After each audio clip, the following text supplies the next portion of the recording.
मैंने मतलब कच्ची ब्रेडें खाई है, कच्चा टमाटर प्याज लगा के। आईसीआईसीआई बैंक में क्रेडिट कार्ड बेचती थी मैं, मुझे 8,000 रुपए मिलते थे। पहले मैं 50 रुपए वाला वो टेट्रा पैक आता दूध का, वो लेकर आती थी। तो मैं 17-18 रुपए वाली थैली पे आ गई। कहते पापा जैसा कर दो, सबसे बड़ा पोस्टर लगे आपके मंदिर के सामने। मूषक के मैन ने यही बोला। 1.5 महीने बाद मैं क्या देखती हूँ, मेरा एक्चुअली सबसे बड़ा पोस्टर सिद्धिविनायक के बाहर लगा। दीपिका मैंने देखा डांस के वीडियो भी डालते रहते, लोग ट्रोल भी करते, उनको फर्क नहीं पड़ता। मुझे याद नहीं रहता क्या क्या लिख देती हूँ। इंस्टाग्राम पेज ना मेरे डांस वीडियोस की वजह से कम, मेरे ट्विटर टाइप एटीट्यूड की वजह से ज्यादा चलता है, क्योंकि वो एक तो मुझे छेड़ता है, उनको जवाब देती हूँ। जब मैं 2014 में नाचती थी तो उनके दिमाग में एक मेमोरी बैठी हुई है, तो अभी वो मेरे रील को नहीं देखते, अब वो उनको वो पुरानी वाली दीपिका दिखाई देती है। हमारी मम्मी इनको देख के हमें IPS ऑफिसर बनाना चाहती थी और ये देखो क्या कर रही है। मैंने बोला अपनी दादी मम्मी को बता मत देना किसको तुम ये सब लिख रहे हो।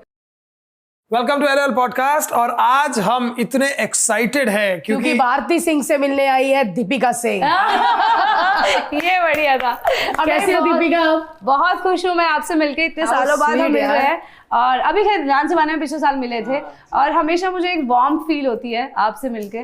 और क्योंकि मेरी एल्डर सिस्टर का, कजन सिस्टर का नाम भी भारती है, तो जब भी आपका नाम लेती है, और इनफैक्ट आप इतना हंसाती है ना, जब भी मैं आपको देखूँ आपके फेस में और आपके अंदर इतना टैलेंट है ना कि आप एक इंसान सैड बैठे हो ना उसको हंसा सकती हैं। You have that vibe and you. और सबसे अच्छी बात है आप किसी के ऊपर कॉमेडी नहीं करती, आप अपने ऊपर ही कॉमेडी करती हैं, तो which I really appreciate and thank you Deepika, बड़ा अच्छा लग रहा है यार।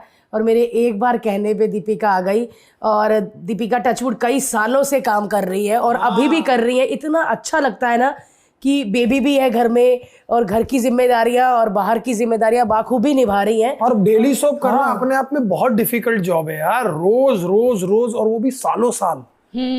इसलिए मैंने बीच में कई साल नहीं किया है। कितने साल आपने ब्रेक लिया है? बहुत ब्रेक। अच्छा, आपने काम इतना ज्यादा किया ना कि बीच में ब्रेक समझ ही नहीं आया। क्योंकि उसकी मेरे टेलीकास्ट चलते रहे ना। हाँ, एक्चुअली इसकी वजह से मुझे इवेंट्स मिलते रहे ना।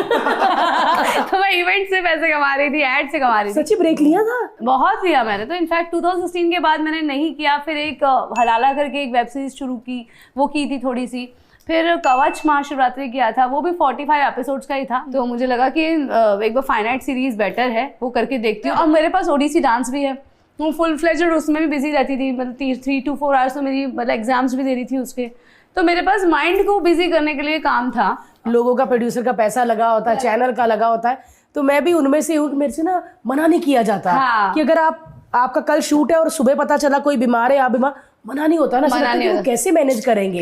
क्योंकि इतने सालों से उनके साथ काम कर रहे होते हैं। चाहे दुनिया उसे कुछ भी कहे, श्रूड कहे या कहे कि इमोशन नहीं है, लेकिन इट्स अ प्योर बिजनेस यार। किसी का पैसा लगा है, प्रोड्यूसर है, इसका ये मतलब नहीं कि वो उसका इतने सारे पैसे कि वो उड़ा दे। और सबसे बड़ी बात, हमें